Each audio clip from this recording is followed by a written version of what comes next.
ପିଲାମାନେ ଆଜି ମଲ୍ଟିପ୍ଲିକେସନ୍ର ଗୋଟେ ବଢ଼ିଆ ଟ୍ରିକ୍ ଶିଖିବା। କିନ୍ତୁ ଆଦେହରେ ଗୋଟେ କଣ୍ଡିସନ୍ ଅଛି କ'ଣ ନା ଏକ ଘର ସଂଖ୍ୟା ଆମର ସମାନ ଥିବ। ଏଠି ଲେଖୁଛି ମୁଁ ଏବେ ଏକ ଘର ସଂଖ୍ୟା ଆମର କ'ଣ ଅଛି ନା ସମାନ ଅଛି।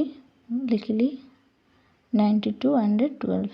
ଏଠି ଏକ ଘର ସଂଖ୍ୟା ଆମର ସମାନ ଅଛି 10 ଘର ସଂଖ୍ୟା ମିଶିକି 10 ହେଉଥିବ। ଯେତେ ବି ମୁଁ ମଲ୍ଟିପ୍ଲିକେସନ୍ରେ ଲିଖିଛି ଏକ ଘର ସଂଖ୍ୟା ବା ୟୁନିଟ୍ ଡିଜିଟ୍ ଆମର ସମାନ ଅଛି 10 ଘର ସଂଖ୍ୟା 10th ପ୍ଲେସ୍ କ'ଣ କରୁଛି ନା ମିଶିକି 10 ହେଉଛି।